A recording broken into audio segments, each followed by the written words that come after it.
Now that's significant. The Market Research Podcast. Hi, everybody. Thank you for joining us on this latest episode of Now That's Significant, a market research podcast. This is your guest host, John Bird. I'm the EVP here at Infotools. Today, we are joined by Lucy Davison, founder and CEO of Keen as Mustard Marketing. With over 30 years of international experience in B2B, marketing communications, and branding, Lucy is an award-winning expert in communicating insights. She founded Keen as Mustard in 2006 as the first specialist full-service agency working with data, technology, and insights companies. Very fascinating, I think. Before founding Mustard, Lucy was the global marketing director of Research International for 7 years. As an MRX industry thought leader, she has written for the Financial Times, the Independent Journal, and the Journal of Brand Management, among others. Welcome to the show, Colonel Mustard. I'd love to know what you see is the most significant thing you're going to share with us today. Thank you, John. Thank you for that lovely intro and remembering my correct title. Thank you. I'm going to talk today about the Insight Awareness Index, which is a new thing we've just launched, which is going to be a metric for looking at awareness for insights companies. It's been something that I've been struggling with for the 24 years that I've worked in insights. And I've stopped complaining and decided to start doing something about it. So this is about, it's ripe. The time is ripe. That's what I'm here to talk about. I love it. And I just laugh. It's kind of like the cobbler's kids have no shoes. I mean, we give our clients expert advice on how to grow their brands. Yet, when we sit in our own boardrooms, it's like, well, we can't do that. Exactly. I mean, the worst thing, it drives me nuts in that we do a lot of work with a whole range of companies and have done, as I say, for the last, 18 years as Keen as Mustard now.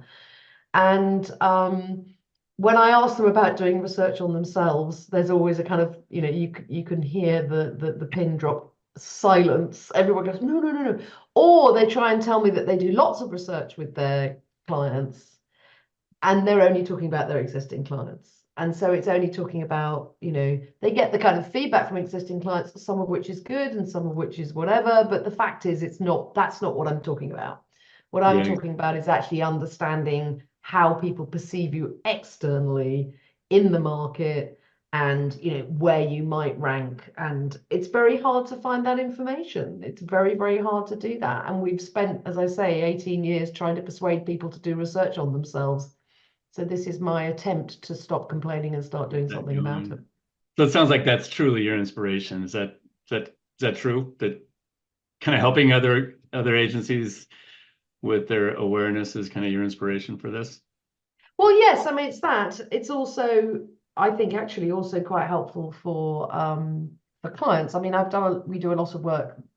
Probably half of our work is with insight clients in often big global organizations, helping them get traction with their insights, making sure they get salience from the work that they do. And, it's hard for clients to find companies to work with. They don't know what they are or what they do or what they stand for. They don't have any clear messaging. The branding in insights is quite poor. And so this is an opportunity to try and do something about that and try and ensure people actually focus on the advice that they give clients and turn it on themselves. Yeah, I've always thought that our industry is very people driven. It's like, and plus it seems like everybody changes their name or gets acquired every couple of months, it seems. That does happen a lot. Yeah. And I feel like, for me, I know companies that literally will go to somebody like a Steve Ingledew when they need a, B2B insights. They know that's a trusted name, and then they just have to track down where he happens to be at the time. So I think it's interesting. So can you talk to me a little bit about the main objectives of the initiative? Yes, well, the objective is to come up with a ranking of insight companies and to do it annually. And the main point is actually this year, the reason this year is so important, because effectively it's going to be a benchmark, because we want to then see who's moving up and down each year.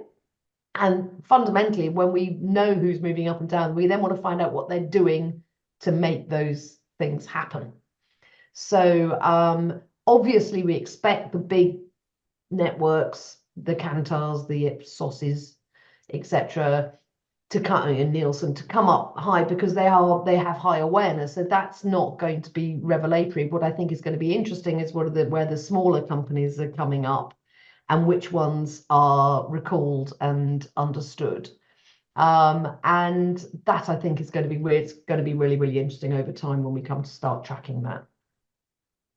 So that's pretty much why you see there being a need for the awareness ranking. So when you look at how does it address the challenges of measuring long-term marketing efforts? And we kind of talked about this a little bit earlier about how companies have changed their names over time. I mean, I almost find it impossible when I think of companies that I've grown up with, their names have evolved over time. And I started at Greenfield Online back when there were, 35 employees, and that I don't even know where the guts of Greenfield Online are anymore. And it's not even a brand name anymore. But how do you envision tracking brands that evolve like that when it's truly such a people business? Well, it is a people business, but I think we need to be much more professional about it, for goodness sake. I mean, otherwise you may as well not bother at all. If it is just about the individuals who work in the company and there is no meaning behind it, then we're going to be wiped off the face of the earth by the consultancies. When you go to work at McKinsey, you become a McKinsey person. Whether that's good or wrong, right? That is what happens. So I feel that we could do an awful lot better as organizations in terms of actually living and talking and walking the brand, the brand message. That's the first thing. The second thing is it's absolutely,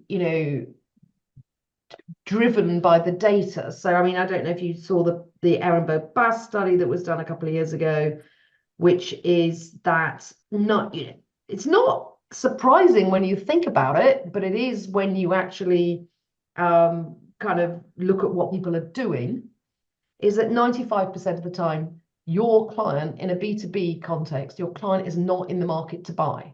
So if you are spamming them with emails or sending 6 salespeople to a conference to hunt people down, all you're doing is irritating people and getting nowhere. And you're going to be really frustrated as a marketing person or a sales director of a group. You're going to be really, really frustrated. But 95% of the time, they're not in the market to buy. So therefore, you need to be appealing to the awareness metric to have people remember you when the time comes that they are in the market to buy. And that's much more important than putting all your eggs in the sales basket. And then on top of that, there was a study much more recently, which was done by PwC with Google. And that actually found that when B2B buyers are thinking about a project or engaging a new partner, the first thing 80 to 90% of people do is they make a list. And they write down all the companies they can think of that they might want to work with in that area to help them with this particular problem. That is before they speak to a colleague. That's before they go to an event. That's before they even Google anything or go online or do anything or read any articles or anything. The first thing they do is make a list. And what's interesting is 90% of the time, the company that gets the job was on that original list. So actually, you can do very little about getting that work or winning that project if you're not in the frame in the right moment at the right time, because they can think of you. Yes, right, that company, I've got an innovation challenge. I know they're really good on innovation. I'm going to go and get in touch with them. So those are the 2 really big motivators that have driven us to think, well, we need to understand this and we need to do better. We can do better as an industry in terms of understanding awareness and and salience and what people are doing to get that. And getting into that consideration set. And I'm also seeing more prospects coming our way that are very educated on what we already do. So it's not, hey, we're Infotools, we have Harmony, this is what Harmony does. They already know all that stuff. They're like down into the nitty gritty of, can you support single sign-on? I mean, well, that's great, because then you're actually having a conversation, which is probably going to end up with, you doing some work together, and that's perfect. Yeah, but keep the $1 million question, which you're obviously going to answer in a year or so, is, how do we drive awareness so that when people are looking for a solution, that they think, whatever brands it might be that tackle. I mean, we've been doing interviews with client panels for many years now. I'm sure you've seen me do quite a few of them, often at IIEX events and other events. And we ask clients how they find people and, you know, what they do to go about setting up a new relationship or how they're going to reach out to new people. And they often say things like, oh, I really like going to events. I read thought leadership. I use LinkedIn. You know, the same things come up again and again in terms of what clients say they're looking for. And they also say, please don't spam me. Please stop emailing me, never call me, etc., etc. So it's all about that inbound relationship building from the point of view of the client getting to understand and explore rather than the other way around. But this is a way of really, really quantifying that, which I think is going to be great. Yeah, we do. That's nice. Someone's card alarm is going off. Apologies for that. I could get a laugh because I always get, you know, probably 3 or 4 emails a day about, you know, how come I didn't respond to the last email about buying sample? I'm like, well, because I don't buy sample. It is it's just definitely crazy. So I have taken your survey, and I'm curious if you can explain a little bit more for the listeners here about the methodology used to create the index, maybe from like the question Yeah. Yeah, I mean, obviously that's why I teamed up with Mike at Insight Platforms, because I'm not the researcher here. But Mike has put together, in discussion with me, obviously we worked it out, a very simple way of making sure people only answer about things that they're confident to answer about. So it's not, we're not asking you to think of the whole gamut of data, market research, insights, technology companies and go, which ones do you think of? We're thinking of it in different areas of the work. So, you know, sort of things like brand and communication or customer experience, or innovation. You know, which companies spring to mind when you think that you have that business problem and that you might need to address that. So we're thinking it in that way, which makes it, I think, a little bit easier. And it really is very much who springs to mind first, and then which other companies can you think of, and why do you mention them? And it's as simple as that. And it takes, I think, John, you've just done it, so hopefully less than 5 minutes, unless you're answering for every single category. But I think you can only do a maximum of 3. I can't remember. I'm not the researcher here, as I said. It is interesting. Yeah, no, I took them for 3 different categories, and yeah, no, that was interesting. Also, thought it was very interesting how you asked what differentiates them, as well as at the very end, the LinkedIn connection. And I was curious how you were tied to Mike, and it's good to hear that you guys are working together on this. Well, we work together, obviously, at Research International.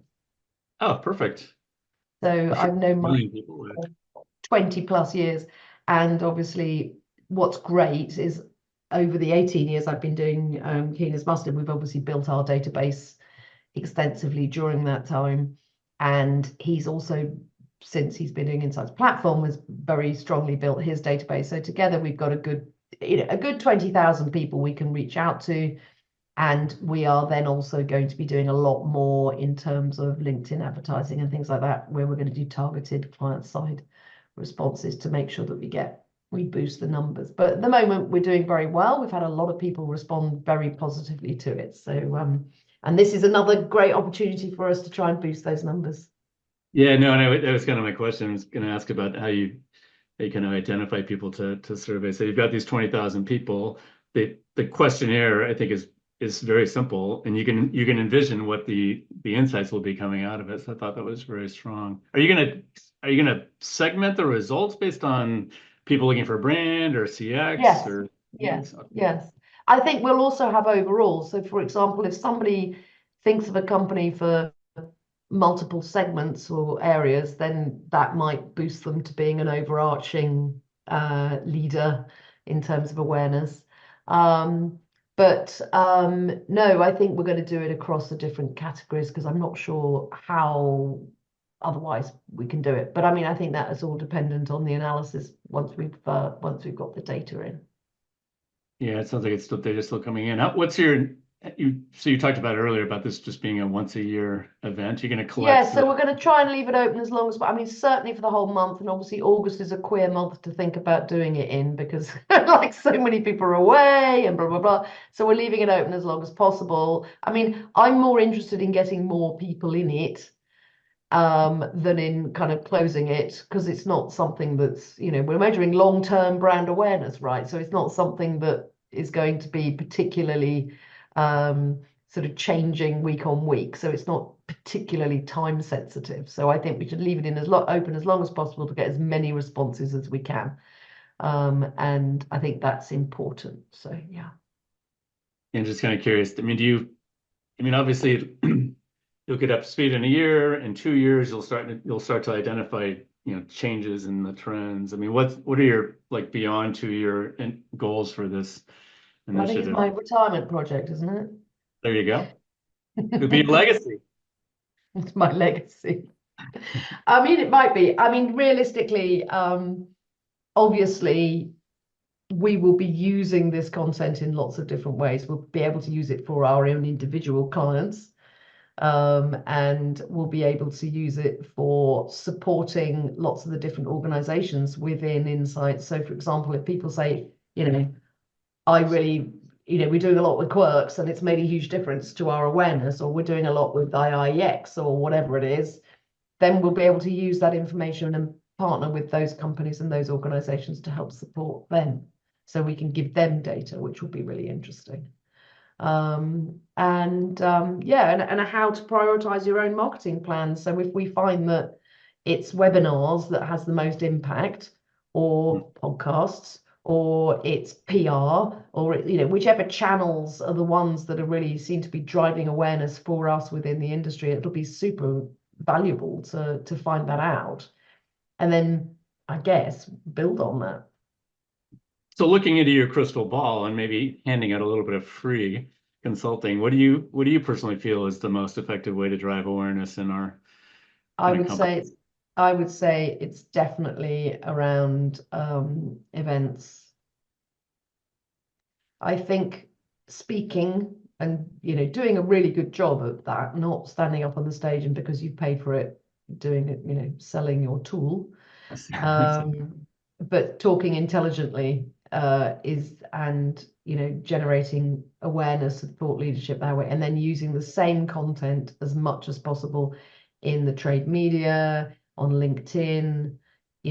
I'm very much a fan of integrated marketing, and I think there's no reason why, if you don't come up with a really, really good idea, one single really good idea can be used in lots of different ways. And then looking at the wider media, so the marketing press, the food and bev media, the vertical sectors media, that all has a huge impact. So I'd start with events and build out. Fascinating. Yeah, our clients have the same challenges. Like, how do they drive awareness so that when I go to the grocery store, I grab their toothpaste off the shelf? But it's definitely a complicated challenge to tackle. Absolutely. So I'm just kind of curious, how would somebody get in? I mean, how does somebody get involved in this if they haven't been asked to be surveyed? Is there a way to reach out? Found it. I mean, anybody, seriously, we're looking for anybody in LinkedIn. I think there is anyone in Insights. I think there is a LinkedIn sort of screener thing, which Mike has built on the back end. But fundamentally, I think that's to stop people doing the same thing over and over and over again. But other than that, it's anybody and everybody. So it would be great if you can, when you're promoting this, you can share the link. That would be fantastic. Absolutely, and we will absolutely do that. I was going to follow up. My last question was going to be about how do we access this information, but I'm more curious about, when do you think you're going to start sharing results? Well, we're hoping to get it out this year, definitely. September is a bit of a hiatus for me, because that's when I'm having my holidays, and I'm also at SMR Congress in Athens. So probably we'll really kind of knuckle down on it in October, with a view to hopefully getting something out November, early December, before the holiday rush. So before the end of the year. I think it's important to do it this year. And then we can set a benchmark. It'll be the 24 rankings, and then we'll move on each year. So that's the plan.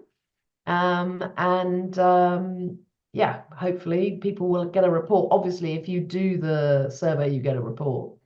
And then we'll be publicizing it heavily in the industry and outside. No, that's perfect. I'm very interested to see the ranking, because I think companies think of the big companies, but I also feel, big companies can be big and, perfect for very large brand tracking studies, but maybe for smaller, like super insightful studies, it might not be as easy a selection to pick a big company. But I just don't. It'll be interesting to see how the list comes out, because I would Yeah, imagine exactly. Kantar's of the world will gravitate to the top-ish. Be interesting to It will see. be interesting, and we are covering everything from the point of view of, consultative shops, platforms, whatever springs to mind when you're thinking about a company to help you with your challenges in that area. That's what we're looking for. So I think it could be very interesting to find out where things fall. No, I'm more. I mean, it's funny. I mentioned before we started that I had that keen as mustard that you guys gave out many years ago, maybe back when you started, and it was such a vivid reminder. So every time I think of Lucy, I think of the keen as mustard jar of mustard and all the work you do in the industry, and it's Well, thank interesting.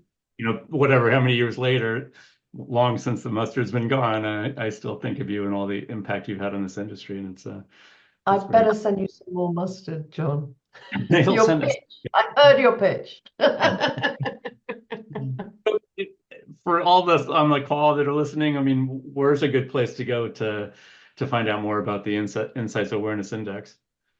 To be honest, we have posted it on LinkedIn, and it's on the website for Insight Platforms. Okay. So I can send you the link, as I say, after this, and you will be able to find it there and complete as many people as possible. We want to get involved, so that would be great.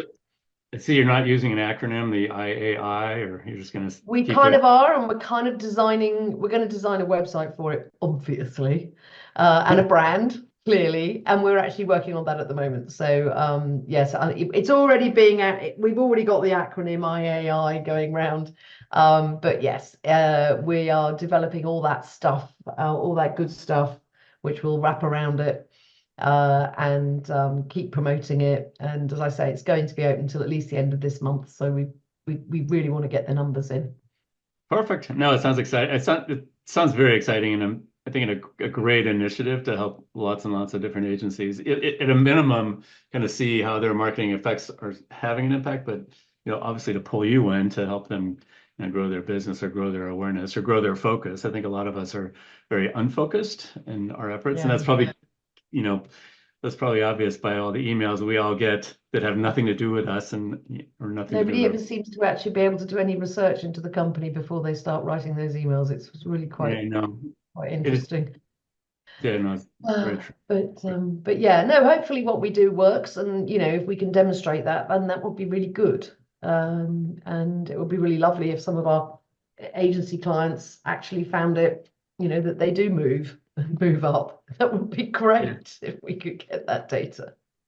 Well, I think it's just So funny. I mean, I go back to the cobbler's kids have no shoes. I think it's very true. And, as an industry, we give excellent advice to our clients and prospects. And, in our proposals, a lot of times we're giving out excellent advice, but we never turn that lens back no, at ourselves and figure out what's the no, best way to focus on it. no, exactly.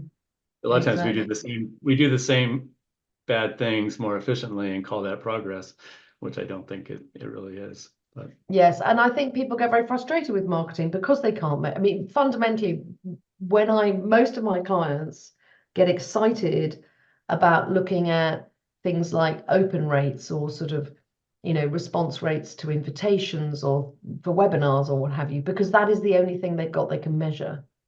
yeah, And just because you can measure something doesn't make it important or right. It just means you're measuring it. yeah, And the problem is that, this is our business. Obviously, we work in the business of measuring things often. And it's been really, really difficult for us to turn around and say, well, don't measure that, measure this, when there isn't a way to measure it. And there isn't been a consistent way of actually being able to track this stuff. So that's one of the, such an important thing. So we can turn around to people when they say, oh, but, our sales data says this, and we can say, yeah, but your awareness is increasing, so give it time, 6 months, let's see what happens then. And, maybe we can make a softer landing for you, for your salespeople, but fundamentally stop only looking at that data, because it's not necessarily giving you any indication whatsoever as to what your marketing is doing. Yeah, totally. It's like marketing mix modeling, and what we want to know what the impact was of this ad we ran. It's like, well, it's not that easy. No, and it's also the whole point, as I said earlier, with the with the Ehrenberg data and that PwC study, it's about long-term salience, right? It's about mental availability. It's about having a connection in somebody's mind that makes them go, oh, right, yeah, Infotools, I need to talk to them about that. Yeah. But, those connections don't get done overnight by a single ad campaign or a digital response ad, right? No, absolutely. I laugh when my daughter, who's in social media marketing, when she first started doing ad testing, I'm like, oh, I've done a lot of ad testing. And I'm thinking like the back in the day where you had foam core and you had a print ad on one foam core board and one on another. And you said, hey, Lucy, which one do you like better? And you're like, oh, I like that one better. And that was ad testing. Nowadays, it's, Dad, we basically put up an A and a B, and whatever one drives the most traffic to buy the product, that's the one that's doing the best. I'm like, yeah, that's true. I just thought it was interesting how back in my day it was very much foam core. Nowadays it's watching an ad's response. Yeah, and that's the problem, is that because that's the way that marketing has gone, marketing has then turned into a tactical, knee-jerk, unstrategic effort. That most organizations have placed all their eggs into that basket and totally neglected and abandoned the brand, and totally neglected and abandoned their audience and their customers in terms of a long-term needs and where things are going and being predictive. They're just reacting. And it's massively undermined the position of marketing in organizations, and it's massively undermined the position of insights within organizations, because it means that people are basing so much of their decisions just on what, whether the weather was nice that day and people decided to buy an ice cream, click, whoop, there we go. No, the ad had nothing to do with it, but you don't know that. Yep. And it's also, I get it. I mean, it is an overarching umbrella branding strategy, yes, but my daughter was focused very much on getting, people to click on an ad and go in and buy a product. But yeah, it obviously needs to stick with the brands over. Yeah, but that's not. But the point is, because you can measure what your daughter's doing, what she's doing is deemed more important than the other stuff, and that is the problem. Yeah, no, I get it. Well, always good to talk to you, and thank you so much. I'm really looking forward to this information coming out. So we will definitely include the link to further information when we send out the podcast, and we'll go from there. But Lucy, Thank you again. Really appreciate your time. Thank you very much, John. It was lovely to see you. Good to see you. Take care.